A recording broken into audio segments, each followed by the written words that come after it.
Rocco Welsh is going into a head-to-head battle with Zack Ryder, who's waiting there at 184 pounds, but there actually could be somebody else.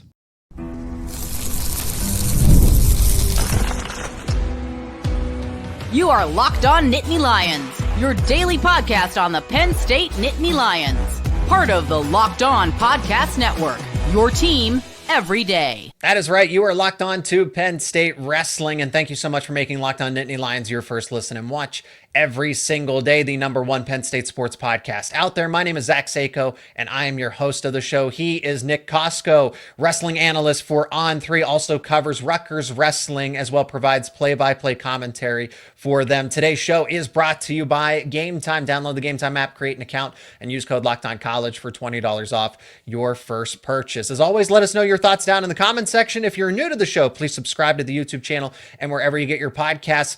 Welsh versus Ryder and potentially somebody else. That is right. It is on the table that this isn't going to be a two-man race here, Nick. This could potentially involve Josh Barr as well, who wrestled up at 197. I know what everybody's thinking, that it's crazy. Barr just finished as an NCAA runner-up. Why would he cut back down? But this battle isn't maybe necessarily about Josh Barr, Rocco Welsh, and Zack Ryder.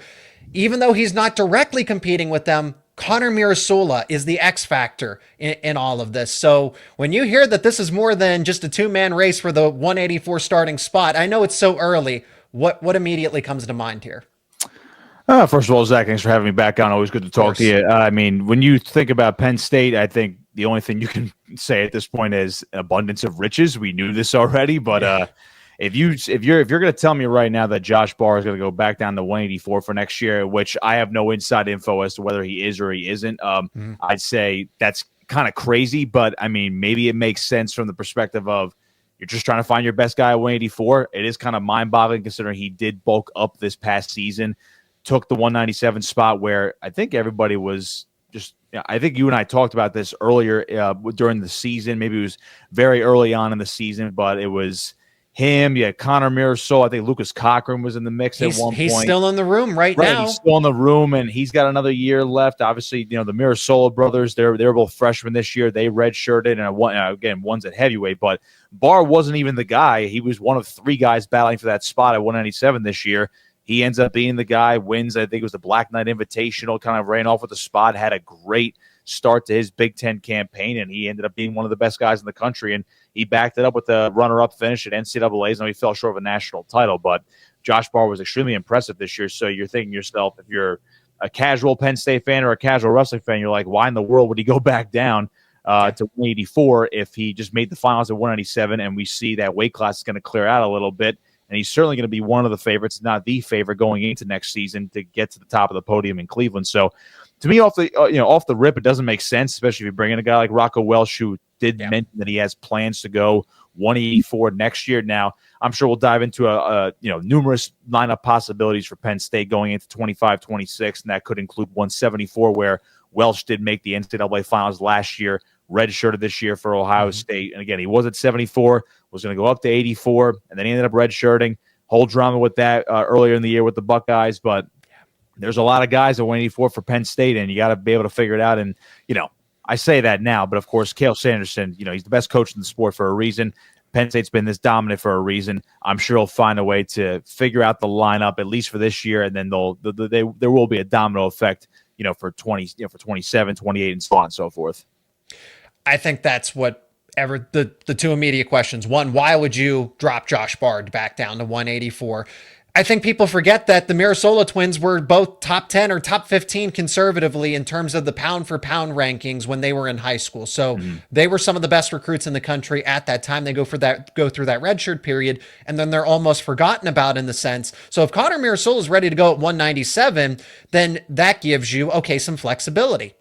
So 184, Josh Barr would be an instant title contender, and you need somebody when Angelo Ferrari is going to come onto the scene. Max McAnally is already he's going to be a preseason #1. He's going to be the odds-on favorite at 184, but then Josh Barr makes that conversation a little more interesting. So does Rocco Welsh, but granted, he didn't wrestle at 184.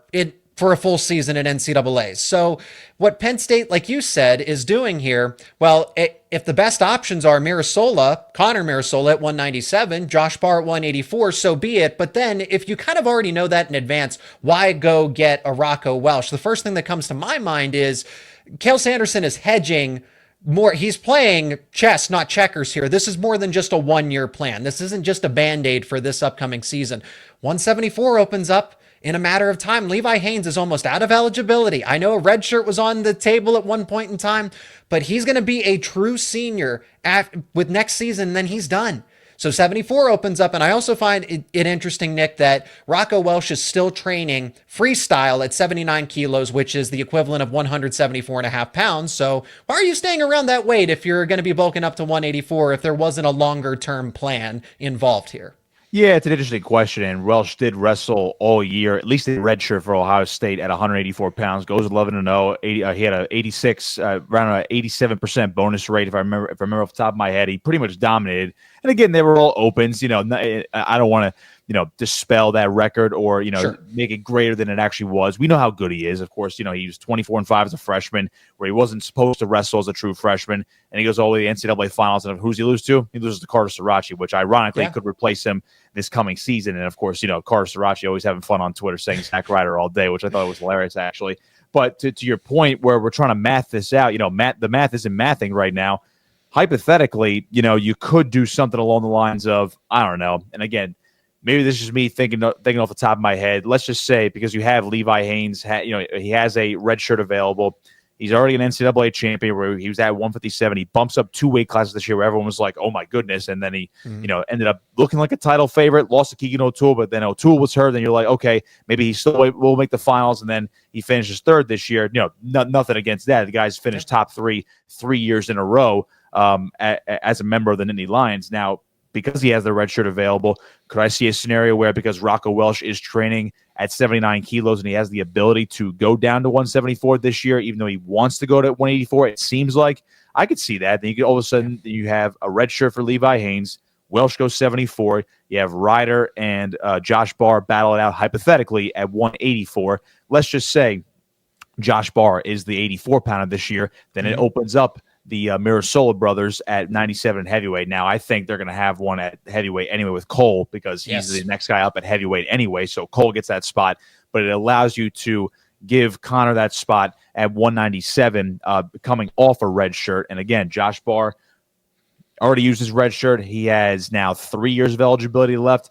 Now, in the future, things could shake out again where, okay, let's go. So 26, let's just say you have Welsh at 74, Barr 84, and then the Mirasola is at 97 in heavyweight. Then you go to the 2027 campaign where now you have Haynes back at 174. Welsh moves up to 84. Then maybe Barr goes back up to 97. I don't know. At that point, I don't know how it works out, because he doesn't have a red shirt anymore. The Mirasola's don't have a red shirt anymore. What do you do after that? Someone's going to be the odd man out at some point. I think if you're just going to play, the game where everyone gets their shot and you can use a red shirt this year, maybe that's where you use Levi Haynes this year, put him in red shirt, Welsh stays at 74, and then you kind of figure it out from there where Barr ends up going 84, Mirasola is at 97 in heavyweight. But then after that, I don't know. Someone, again, is going to be the odd man out regardless whether you use Levi Haynes red shirt this year or the next.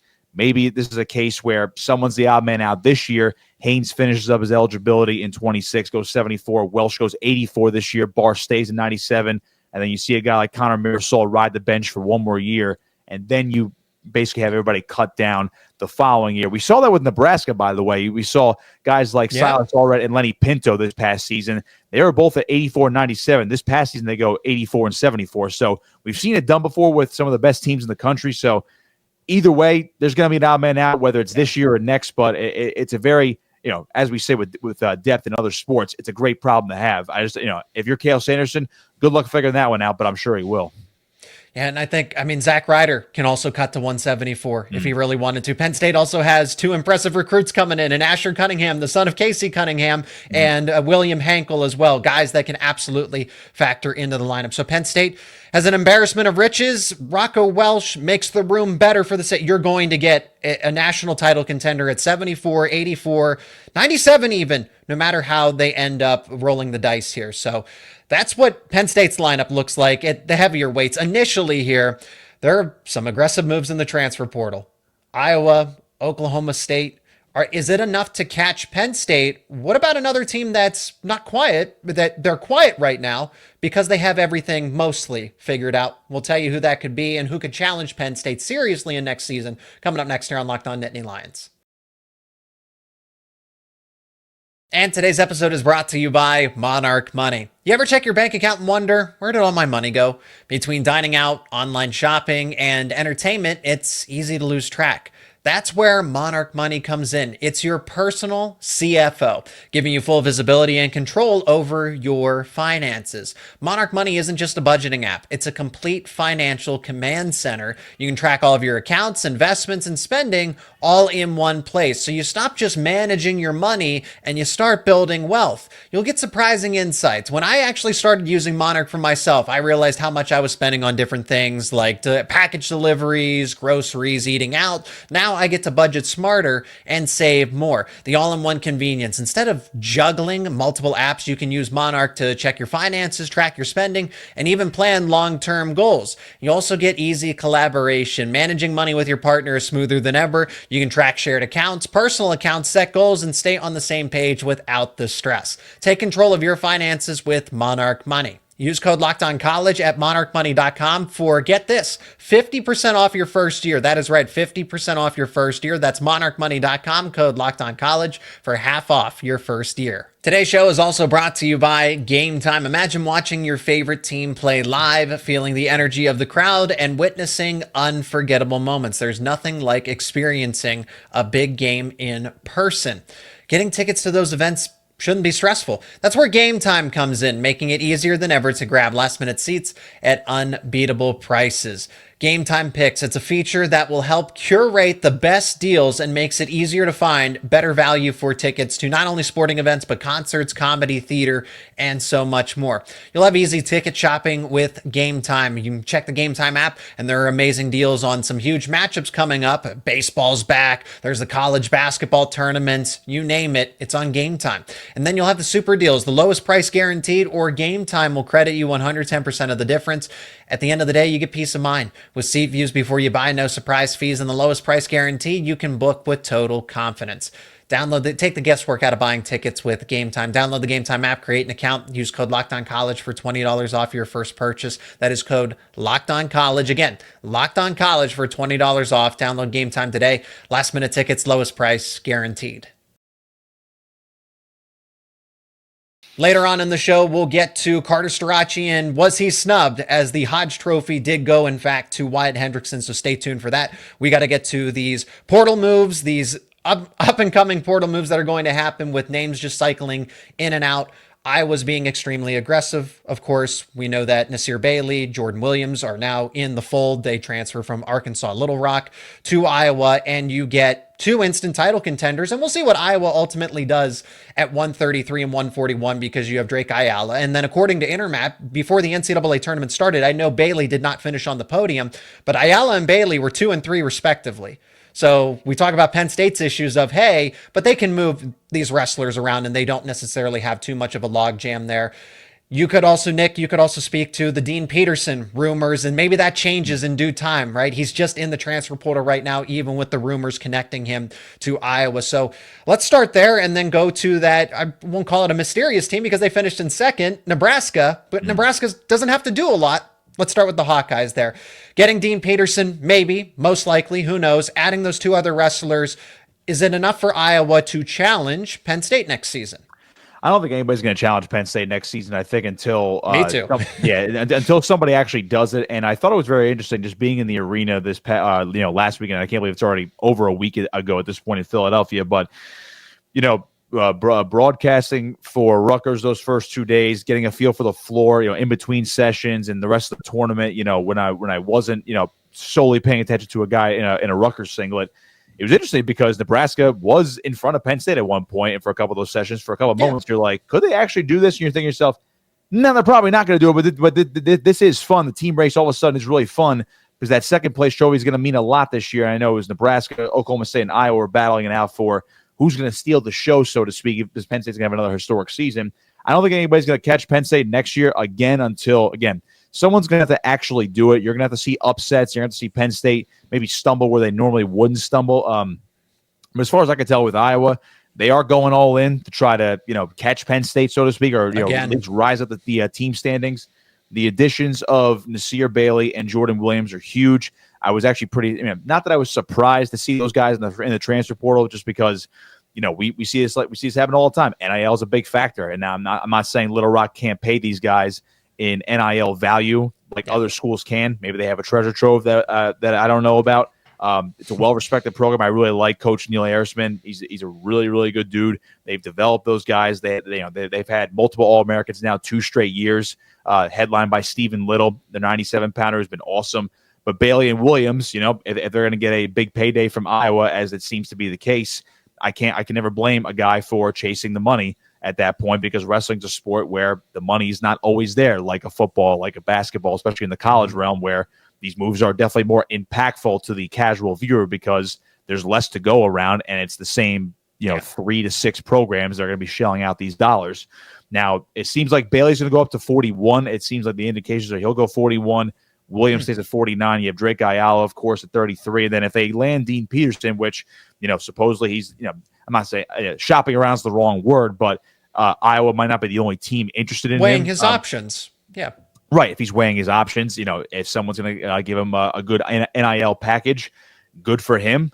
He's going to be a podium threat, if not a title threat, at 125 like he was this year. Just fell in the blood round to Steve O'Poulin. Obviously, he gave Vince Robinson a run for his money in the quarterfinals this past year, but was a great guy for the Scarlet Knights over the last few years. He's a 3-time NCAA qualifier for a reason. Just, 2 years, he's 1 win shy of being an All-American. So there's a very thin line where, you see these 2 close losses, and that's the difference between him being a 3-time NCAA qualifier or, a 3-time qualifier and a 2-time All-American.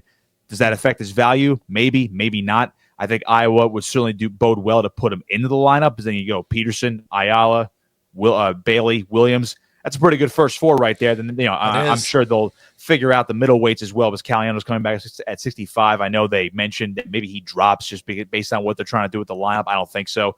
But again, guys like Gabe Arnold, if he goes back down to 74, Angelo Ferrari 84. I'm not sure what they're doing at 97. Maybe Harvey Luddington goes right away as a freshman, and then Ben Keeter's back at heavyweight. So Iowa's going to have a really, really strong lineup next year. Is that a good enough lineup to overtake Oklahoma State again, like they did in the duel, and then maybe at the team race next year at NCAA's? Yeah, maybe so. But Oklahoma State's reloading too. They landed Casey Swiderski. They're going to have other guys in the lineup. Despite losing guys like Dean Amity and Wyatt Hendrickson to graduation, like they're going to have guys back, and David Taylor is certainly going to reload. Their recruiting is obviously through the roof right now as well, like Iowa's, where they're welcoming a lot of freshmen, but they'll probably redshirt a lot of guys. So the team race for 2nd, 3rd, and 4th, very interesting again next year in Cleveland. But Penn State, to me, the long-winded answer is they're still at the top right now, but teams are ever inching closer, I would say.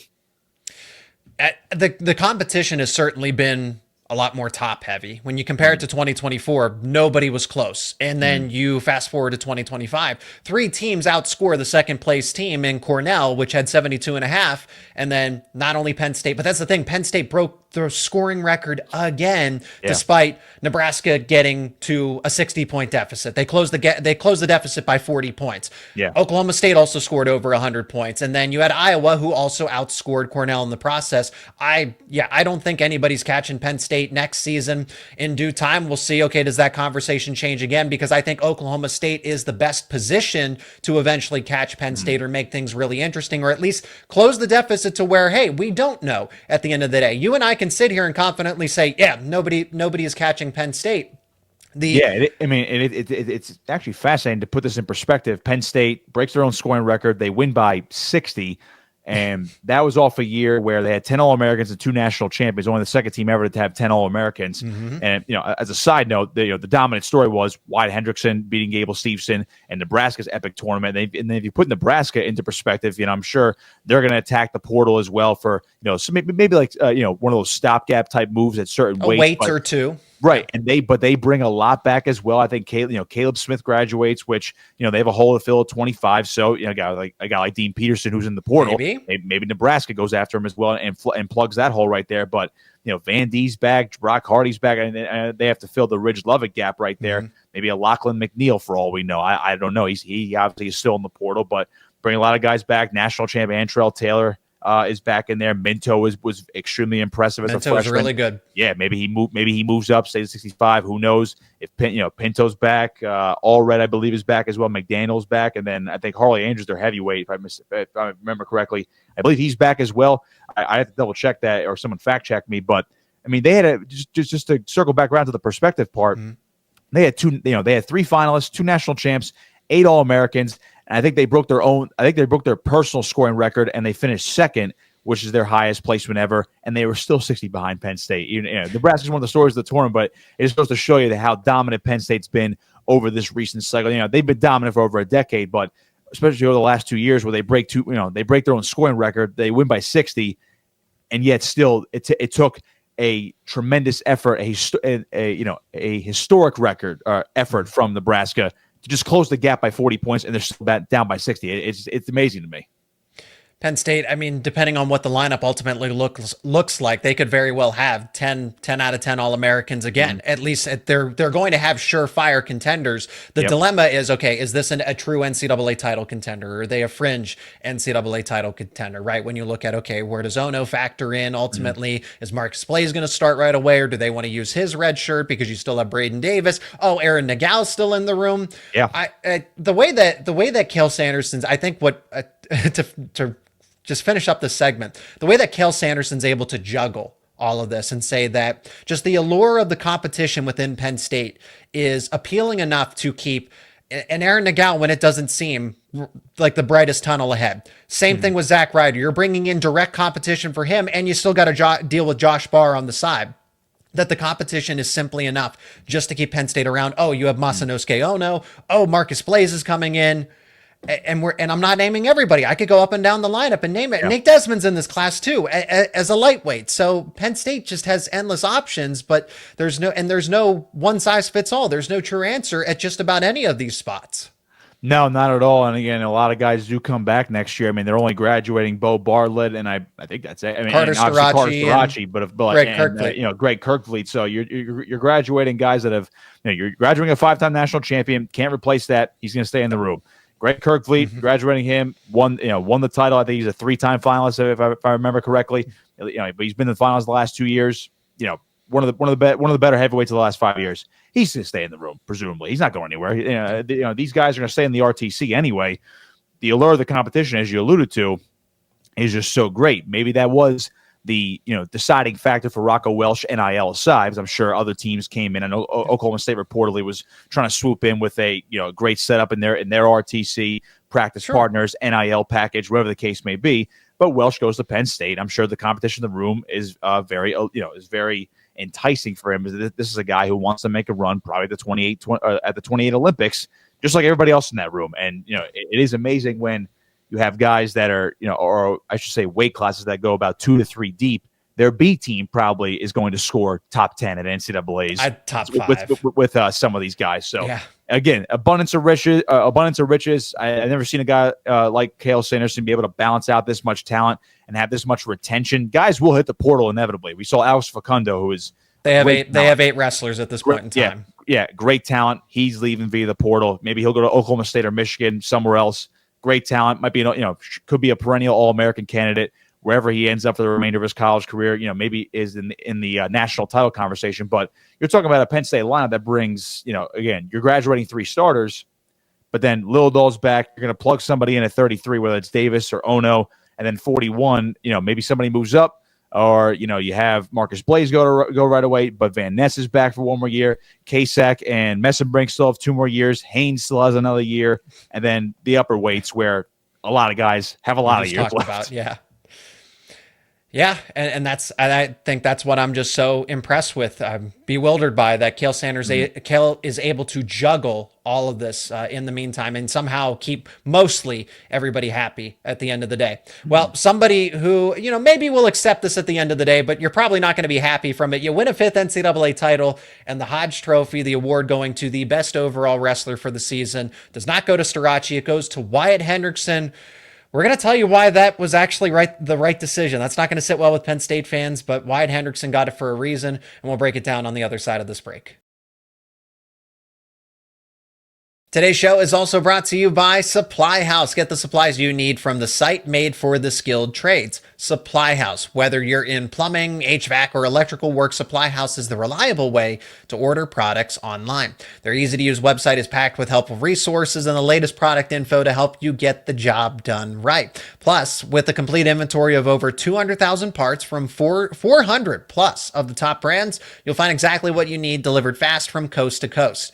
Do you need help with an order? Supply House offers expert support and industry-leading service, so you'll always talk to a real person. And for the trade pros looking for an extra edge, their free Trade Master program offers exclusive perks like a dedicated phone line, free shipping, and discounts on every order. Thousands of skilled professionals are already taking advantage. Now it is your turn. Join the Trade Master program today at supplyhouse.com/TM and start ordering plumbing, HVAC, and electrical supplies with just a few clicks. Plus, use promo code SH5, the letters SH and the number 5 for 5% off your first order. That is supplyhouse.com. The NCAA tournament is here, and so is the Bracket Breakdown. Locked On Podcast Network and Amazon Fire TV channels are teaming up to deliver NCAA tournament coverage like never before.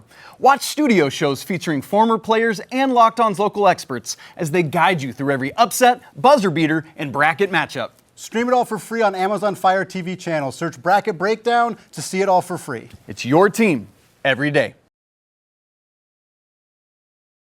Wyatt Hendrickson officially wins the Hodge Trophy.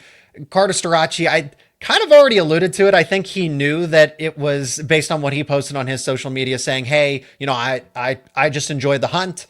I like winning and just defeating other wrestlers, the trophies that's meaningless to me, and I'm the only 5-time NCAA champion. So he'll sleep good at night. And this is kind of but I knew the writing was on the wall. And when you look at the way the Hodge Trophy is set up, you know this, that there are criteria. There is a metric that most people follow. Yes, there is this gray area where you have to make a decision, hey, who faced the tougher competition along the way, to weigh all of that together. But there is a formula that the NCAA tournament follows for the seeding and for the winner of the Hodge Trophy. At the end of the day, Wyatt Hendrickson was the most dominant wrestler and capped it off by defeating someone that nobody, a very select few people, thought that he would actually be able to do it against Gable Steveson, and he did it. So I'm actually okay with that because the Hodge Trophy is not a reflection of a 5-year career. It is a reflection of one season, and Wyatt Hendrickson technically did have the best season compared to Starocci, Messenbrink, Ridge Lovett, anybody else.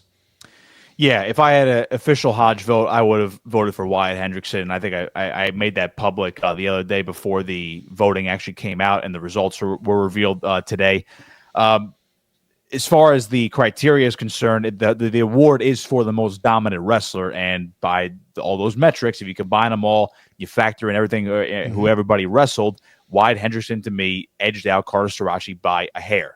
Yeah. That's it, a hair. And, it was revealed today how close this race was. I believe it was the second closest race ever for the Hodge Trophy. Obviously Spencer Lee and Gable Steveson split it the one year. So I would imagine that's the number one without, looking at actual numbers. I forget actually how that went down. Now I'm thinking about it off the top of my head. But anyway, with this award, Zach, Wyatt Hendrickson had more pins. Now I think the bonus rate was a little bit higher for Carter, but I think if you look at the metrics of who they beat in terms of current guys who were All-Americans in 2025 and former All-Americans, that's where Wyatt Hendrickson had more than Starocci. And if you really want to break it down, because you can go back and forth with the actual stats, but if I'm going to go by one thing as far as who they beat, especially at the end, Wyatt Hendrickson got the award because he beat Gable Steveson. Yeah. And that takes nothing away from Wyatt Hendrickson, takes nothing away from Carter Starocci. If Wyatt Hendrickson does not beat Gable Steveson, I would have given the award to Carter Starocci. Now, Gable would have had a tremendous argument because of and I probably would have voted for Gable Steveson actually if he had won the award. He would have been undefeated, and his bonus rate would have been through the roof. I think he only would have ended with 2 out of his matches that would have been non-bonus point wins or something along those lines, 2 or 3. I think he did not have a bonus point win in the semifinal match at NCAA's, and he had I think it would have been, semis and the finals of NCAA's would have been his only 2 non-bonus point matches. I believe he majored Nick Feldman in the regular season. I was thinking he only got a decision, but I think I still would have voted for Gable over a guy like Carter Starocci. But you had two historic seasons that play there at heavyweight over Starocci, which, if you put it in perspective, it's kind of mind-boggling that he's a 5-time national champion. He basically had 5 cracks at it, and he did not get a Hodge Trophy. It's nothing against him, but I mean, almost any other year, Starocci wins this by a landslide because he beat who he beat, bonus the majority of his opponents, and then he beat a guy in Parker Keckeisen who, to me, could be considered an all-time great wrestler, at least in the context of the last 10 years, because of how great he was. 3-time finalist, only 2 guys lose to in the finals, Aaron Brooks and Carter Starocci. That's a pretty darn good win. But I think if you add into the factor of Wyatt Hendrickson was not supposed to be Gable Steveson, but he did it anyway and finished undefeated, and he took him down, despite giving up a takedown.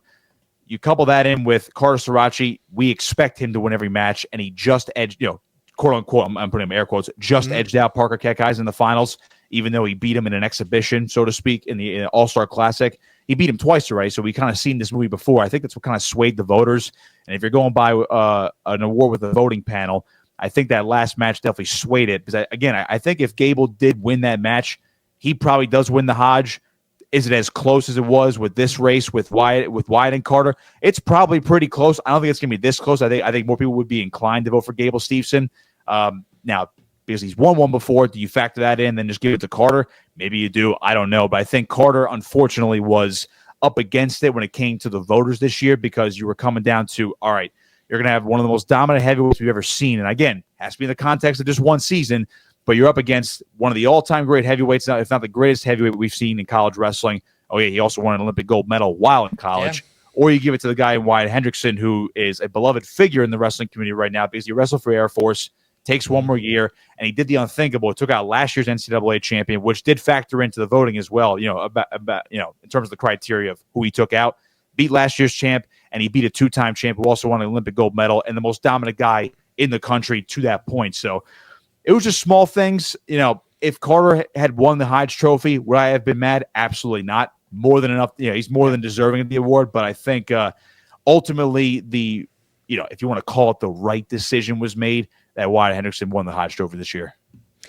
I think people would have been up in arms if they had split the award again. And that's kind of what, if I was making a prediction, not necessarily, okay, who should win this, because you can make an argument for either that, hey, this is unprecedented, this is a 5-time NCAA champ, but that's the only thing that you're banking on. The Hodge Trophy does not stand for, well, what did you do for the past 4 or 5 seasons? It is, what did you do this season compared to everybody else?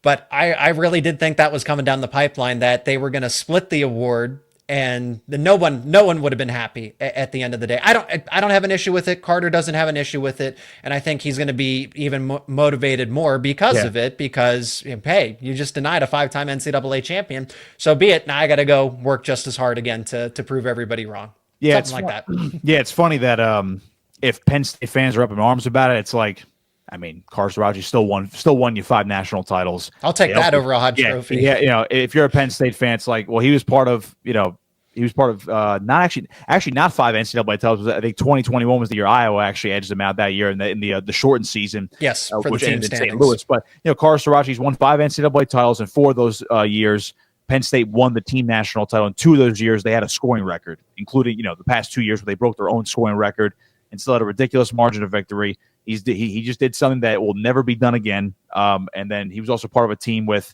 a teammate in Aaron Brooks, who also won 4 national titles. So he was part of a Penn State area where you're not going. You might not see that again, where you have a team that has 2 guys that are going to win 4 national titles apiece on the same team at the same time. So he's part of history. He's going to continue to be part of history. I would imagine he goes 86 kilos is my guess for this next Olympic cycle. He could very well be the Olympic gold medalist in 2028 for all we know. He could go MMA. I just saw a picture with him and Bo Nickel. Right. I would imagine he's going to try and make a run for the Olympics in 2028. If he doesn't get the spot or he doesn't medal, I think either way he goes this cycle, Then he goes the MMA route. He's going to be an awesome MMA fighter. Bo Nickel's in that room. Bo Nickel's training, still training wrestling. He's a fast-riding UFC prospect, the borderline of the top 15. There's a pipeline right there after the Olympics, even before the Olympics, if Carter Starocci wants to do it.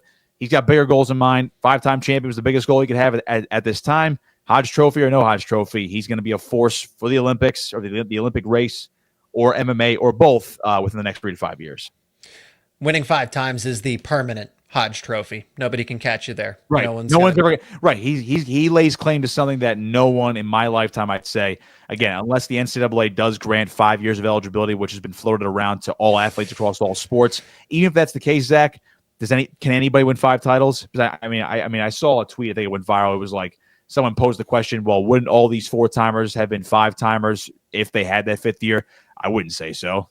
There's no guarantee of that. Because Carter Starocci's shown in a couple matches. Again, he hasn't lost in forever, but this is a guy that has wrestled an all-time great in Parker Keckheisen, and that was within a point of beating him. He's wrestled other close men. I just rewatched yesterday his NCAA finals with Mekhi Lewis back in 2022. You know how close that was? Mekhi Lewis took him down first, and it came down to tiebreakers with riding time. And I think that might have been the first year they changed the rule where the riding time advantage after the first set of tiebreakers determine the match, rather than it go to a second sudden victory, I should say. Can you imagine if Mekhi Lewis changed the course of history and beat him in that match? Who knows? So that's what I'm saying. There's no guarantee of a 5-time. If those 4-timers had an extra year, would they be a 5-timer? And I think that's the beauty of that debate. Carter Starocci is going to say, I'm the only guy who's ever done it. No one else is going to ever do it again. Who needs a Hodge Trophy? That's gonna do it for this edition of Locked On Nittany Lions. Thank you so much to each and every one of you for checking out this episode. He is Nick Kosko, the voice of Rutgers Wrestling for the Big Ten Network. He also covers wrestling for On3 as well. Links to his work will be down in the description. I highly encourage you to go check them out. Nick, thanks so much for the time. The great conversation again as always, and can't wait to talk to you again in the not too distant future. Appreciate it, Zach. Wrestling off season. There is really no off season. It's like football now, so there is no off season, and the craziness will continue on rolling here through the summer. And again, thank you so much for making Locked On Nittany Lions your first listen and watch every single day. For your second listen and watch, check out Locked On College Basketball with hosts Isaac Shade and Andy Patton. With March here, getting closer to the end of the college basketball tournaments, be the most informed college basketball fan out there throughout all of the madness with Locked On College Basketball. It's available on YouTube and wherever you get your podcasts.